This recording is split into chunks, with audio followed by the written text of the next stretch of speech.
Assalamualaikum warahmatullahi wabarakatuh. Innal hamdalillah nahmaduhu wa nasta'inuhu wa nastaghfiruh wa na'udzu billahi min syururi anfusina wa sayyiati a'malina. May yahdihillahu fala mudilla lahu wa may yudlil fala hadiyalah. Asyhadu an la ilaha illallah wahdahu la syarikalah wa asyhadu anna Muhammadan abduhu wa rasuluhu, amma ba'd. Pemirsa Fatwa TV dimanapun Anda berada, alhamdulillah kembali pada kesempatan ini saya hadir ke tengah ruang share Anda untuk bersama-sama tafakuh fi dinillah. Semua itu semoga menjadi bagian, menjadi pertanda, indikasi bahwa Allah Subhanahu wa taala betul-betul cinta kepada kita. Man yuridillahu bi khairan yufaqihu fid din. Siapapun yang Allah kehendaki mendapatkan kebaikan dunia akhirat, Allah akan jadikan dia faqih. Allah jadikan dia memahami ilmu agama. Tidak luput salawat serta salam untuk kita aturkan kepada Nabi kita Nabi Muhammad SAW, kepada keluarga dan juga sahabat-sahabatnya yang telah membuktikan ketulusan niat, kesungguhan perjuangan, pengorbanan yang tanpa batas demi tegaknya dinul Islam. Semoga Allah Subhanahu wa taala menyatukan kita bersama sahabat-sahabat Rasulullah SAW kelak di dalam jannahnya, amin ya rabbal alamin. Pemirsa Fatwa TV dimanapun Anda berada, masih bersama tema akad salam. Al-Imam Abu Syuja' rahimahullah ta'ala dalam kitabnya Madnul Ghayah fil Ikhtisar menyatakan, thumma li sihhati salami fihi asyru syurut. Kata beliau, barang yang boleh dijadikan sebagai objek salam. Objek salam itu barang yang Anda jual dengan skema salam, alias Anda melakukan atau pembeli melakukan pembayaran tunai di muka dan penjual berkomitmen untuk mendatangkan barang yang diinginkan dalam tempo waktu tertentu. Barang yang boleh ditransaksikan dengan skema salam itu menurut muallif Al-Imam Abu Syuja' ada 10 kriteria. Bila ke-10 kriteria ini bisa Anda penuhi atau terpenuhi pada barang yang akan Anda jual belikan atau Anda ingin beli dengan skema salam, maka boleh menggunakan skema salam. Namun bila tidak memenuhi persyaratan ini, maka barang tersebut tidak bisa dijual belikan dengan skema salam. Adanya 10 kriteria ini lagi-lagi kembali kepada ketentuan baku yang telah ditetapkan dan disepakati oleh para ulama bahwa objek akad salam itu adalah barang yang jelas. Ketika ditransaksikan memiliki kriteria yang tetap, yang jelas, sehingga tidak menimbulkan sengketa di kemudian hari antara penjual dan pembeli. Dengan kata singkat, barang tersebut, barang yang dijual dengan skema salam itu betul-betul bebas dari unsur gharar. Ya. Kata beliau, an yasifahu ba'da dzikri jinsihi wa naw'ihi bisifat allati yakhtalifu biha tamyiz. Barang tersebut haruslah disebutkan jenisnya. Jenisnya barang apa? Nau'nya, modelnya, tipenya. Kemudian semua itu dijelaskan dengan menyebutkan sifat-sifat yang, dengan menyebutkan sifat-sifat tersebut atau kriteria-kriteria tersebut, barang itu menjadi nyata, menjadi jelas, sehingga bisa dibedakan antara barang yang diinginkan dari barang yang tidak diinginkan. Sebagai contoh, kalau Anda menjalin akad salam pada padi atau gabah, maka jelaskan bahwa itu pertama kriterianya gabah, kedua sifat nau'nya, gabah varietas apa, cisedani, baik. Selanjutnya sebutkan sifatnya, hasil panen kapan, tahun ini, kemudian kadar keringnya, berapa persen kadar airnya. Kemudian sebutkan pula berapa persen pecahannya, karena buliran padi seperti yang Anda cermati, Anda tahu itu ada yang utuh, ada yang patah. Di kalangan para pedagang beras misalnya, mereka mengetahui membedakan mutu beras itu salah satunya dengan kadar pecahan. Ada yang 5%, ada yang 100% utuh, ada yang 5% pecah, ada yang 10% pecah, ada yang 15% pecah, dan bahkan lebih dari itu. Dan harga itu, harga beras sangat dipengaruhi dengan persentase pecahnya buliran padi, butiran padi atau beras. Sebagaimana harga beras juga dipengaruhi dari varietasnya. Beras Cisedani tentu berbeda harganya dengan beras Rojolele, berbeda harganya dengan Pandan Wangi, berbeda dari harga IR ataupun yang serupa. Kalau Anda menjalin akad salam pada kendaraan bermotor, maka sebutkan roda 2 atau roda 4. Baik, jenisnya roda 4. Merek sebutkan, Toyota misalnya. Kemudian Toyota itu memiliki banyak jenis. Innova memiliki banyak seri. Sebutkan serinya. Kemudian tahunnya. Kemudian kondisinya. Kemudian apa? Kemudian berbagai sifat yang dibutuhkan, sehingga betul-betul ketika sifat-sifat itu disebutkan, penjual dan pembeli memiliki persepsi, memiliki gambaran yang sama tentang barang yang ditransaksikan. Ya. Sehingga sampai pada menyebutkan misalnya itu kalau Innova diesel ataupun bensin, kemudian serinya, yang seri G, seri apa, semua disebutkan. Sehingga seakan-akan setelah menyebutkan kriteria barang itu, kedua belah pihak seakan-akan menyaksikan, memiliki hayalan, memiliki gambaran tentang barang yang ditransaksikan. Sehingga andai keduanya kita bawa ke pasar misalnya, kita tunjukkan kepada mereka berdua sekian banyak jenis kendaraan, mereka bisa sepakat, ini loh barang yang kita jual belikan, barang yang kita transaksikan. Ini semuanya adalah wujud dari realisasi adanya persyaratan bayan, penjelasan, transparansi, dan juga ketetapan hilangnya atau tidak adanya unsur gharar pada objek barang yang ditransaksikan, objek transaksi salam. Ya, sehingga sebutkan jenisnya, modelnya, berbagai kriteria yang dibutuhkan. Seakan-akan ya setelah mendengar ataupun membaca kriteria barang tersebut, seakan-akan penjual ataupun pembeli seakan-akan bisa melihat langsung, bisa menghayalkan, memvisualkan, ya, seakan-akan terbayang di benak keduanya satu produk, satu barang yang kalau itu misalnya diwujudkan atau keduanya kita bawa ke pasar, maka tidak terjadi lagi perselisihan tentang barang yang dimaksud. Ini kriterianya, ya, sebutkan jenis, macamnya, dan berbagai kriteria yang dibutuhkan sampai betul-betul barang itu menjadi jelas, ya, tidak lagi menyisakan peluang terjadinya perbedaan persepsi antara penjual dan pembeli. Wa yadhkura qadrahu bima yanfil jahla anhu.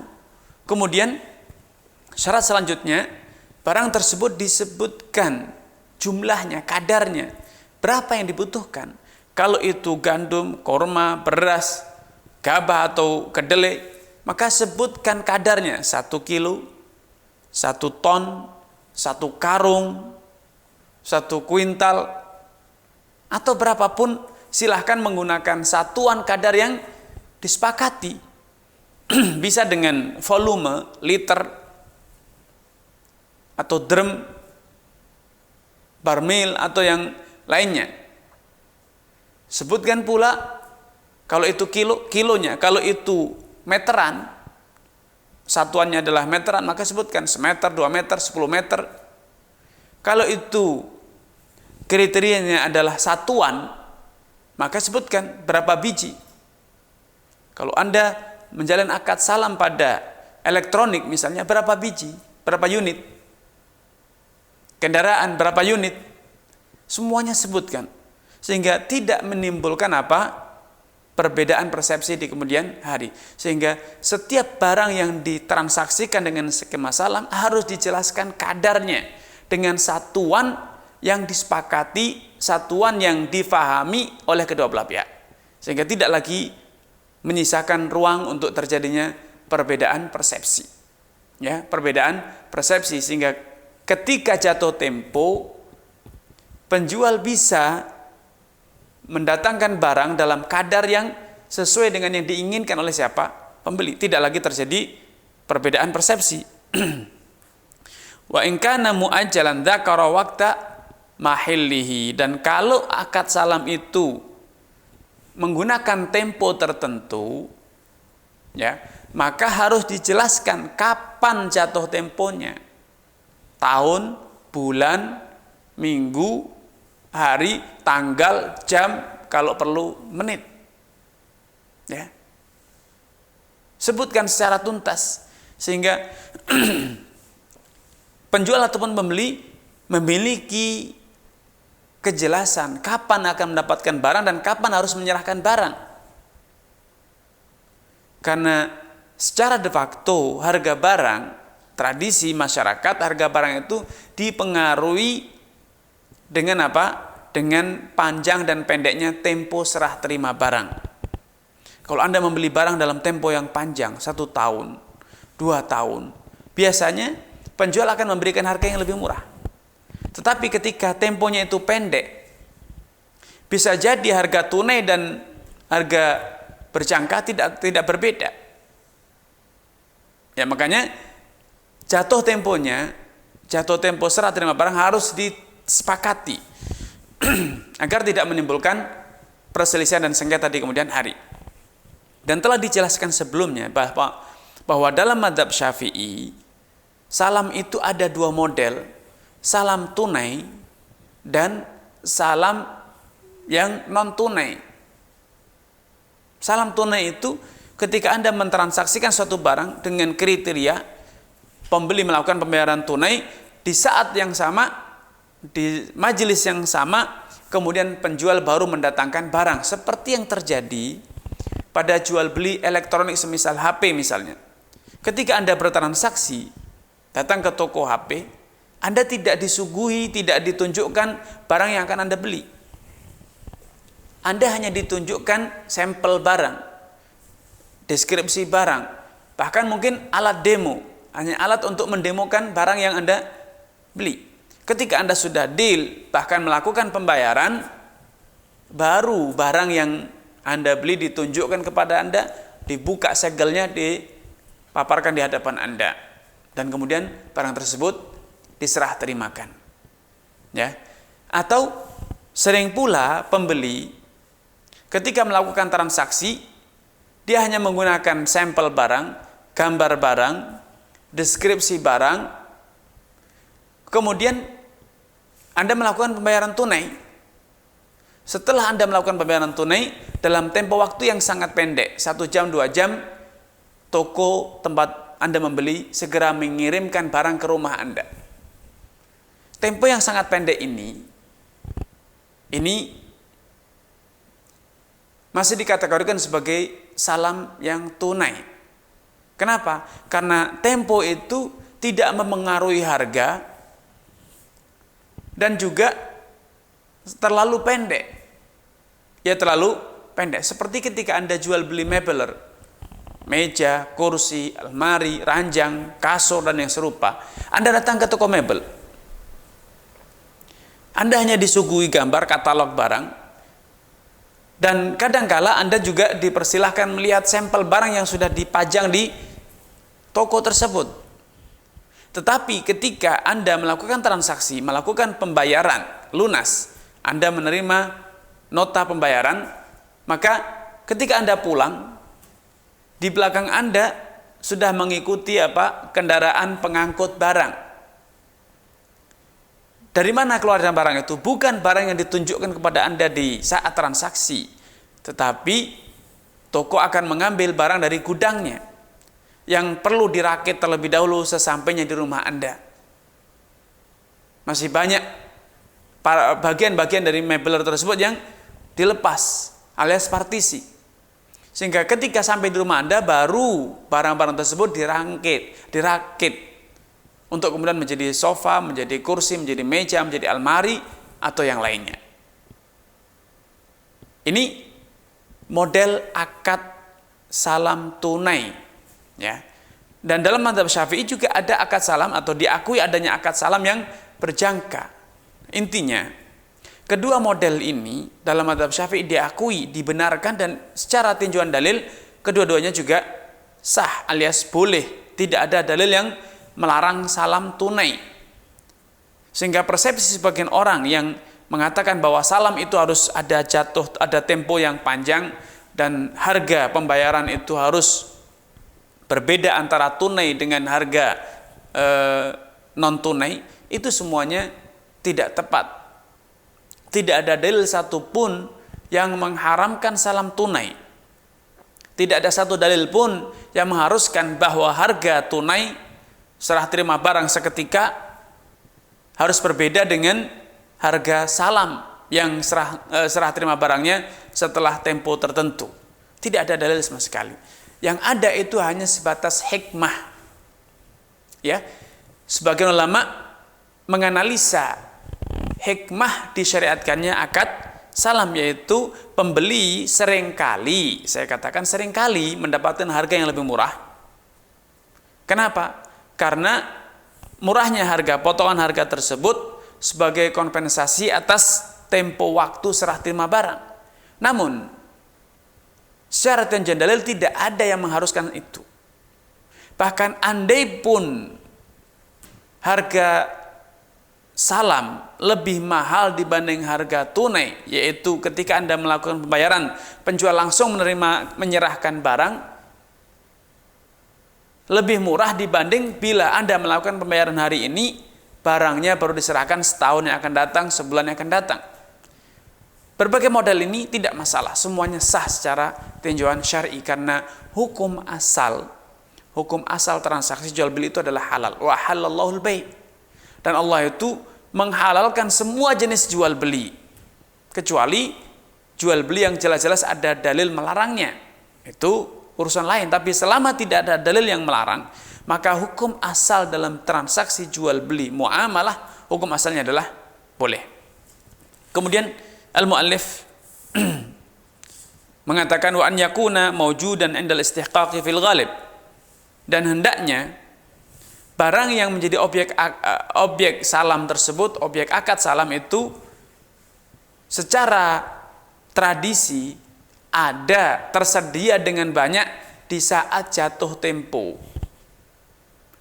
Misalnya, kalau Anda menjalin akad salam pada buah-buahan yang itu hanya berbuah ketika musim panas, maka syaratnya Anda boleh menjalin akad salam tersebut di musim dingin, misalnya menjalin akad salam pada buah-buahan yang hanya produksi pada musim panas, asalkan tempo yang disepakati tersebut yaitu ketika musimnya buah itu. Walaupun ketika transaksi Anda di musim dingin, tetapi asalkan jatuh temponya itu di saat musimnya buah tersebut, maka tidak mengapa. Tetapi bila Anda menjalin satu akad di musim dingin, ya, untuk membeli atau menjual barang-barang yang biasanya, buah-buahan yang biasanya berbuah ketika musim dingin, tetapi ternyata Anda membuat kesepakatan serah terimanya di musim panas, maka ini sangat mustahil, ya, mustahil untuk bisa terjadi serah terima barang, karena buah-buahan tersebut hanya berbuah di musim dingin, sedangkan Anda menginginkannya di musim panas. Ya, ini dalam konteks zaman dahulu sangat mustahil bisa terjadi, karena belum ada freezer, belum ada cold room, belum ada pendingin, ya. Sehingga ketika buah itu diproduksi di musim panas, maka ketika datang musim dingin, buah-buah tersebut biasanya sudah tidak ada, habis. Habis di pasaran, tidak ada di ladang. Sebagaimana buah-buahan yang berbuah di musim dingin, ketika musim panas tiba, maka sudah tidak lagi tersisa. Namun di zaman sekarang tentu sudah tidak ada lagi hambatan, ya. Dengan mudah seorang pedagang menyimpan buah-buahan yang diproduksi di musim panas untuk bisa diserahkan di musim dingin atau sebaliknya. Karena itu zaman sekarang misalnya di negeri Arab, kurma segar itu produksinya biasanya hanya di musim panas. Tidak ada kurma produksi di musim dingin. Tetapi tidak mengapa zaman sekarang, karena sudah ada freezer, ada teknologi penyimpanan cold room misalnya, ruang yang dingin, yang bisa membekukan apa saja, mengawetkan apa saja yang disimpan di dalamnya. Maka dalam konteks kehidupan modern, tidak mengapa menjalin akad salam, jual beli rutop korma segar di musim dingin, walaupun musim dingin itu bukan musim panen korma. Kenapa? Karena telah terjadi perubahan gaya hidup, perubahan cara hidup, perubahan tradisi yang ada di masyarakat. Disinilah dituntut kefakihan seseorang, fleksibilitas seorang ahli fikih untuk bisa memilah antara hukum yang dibangun, hukum yang ditetapkan oleh dalil berdasarkan wahyu murni, berdasarkan wahyu murni, dengan hukum-hukum yang ditetapkan berdasarkan fakta yang ada di lapangan. Sehingga ketika terjadi perubahan fakta, perubahan fenomena, perubahan tradisi, maka tentu harus ada proses adaptasi, penyesuaian hukum. Bukan karena Islamnya berubah, tetapi karena memang hukum itu ditetapkan berdasarkan kondisi yang ada saat itu, di saat zaman Nabi ataupun zaman para ulama. Sehingga ketika kondisinya telah berubah, maka wajar dan bahkan menjadi satu keharusan untuk adanya revisi hukum. Sehingga para ulama mengatakan hukum itu ada dua, hukum yang dibangun murni berdasarkan dalil, itu adalah sebuah kesimpulan dari dalil, maka ini tidak bisa diganggu gugat, tidak bisa berubah, tidak bisa diadaptasikan, dimodernisasi, tidak bisa. Hanya ada satu pilihan, yaitu sami'na wa ata'na. Tetapi ada hukum-hukum yang ditetapkan dasarnya bukan sekedar dalil, tetapi dasarnya adalah pertimbangan terhadap fakta, urf, tradisi. Contoh, kewajiban suami memberi nafkah kepada istri itu adalah satu ketetapan yang telah digariskan dalam dalil. Ini tidak bisa berubah. Suami sampai kapanpun berkewajiban menafkahi.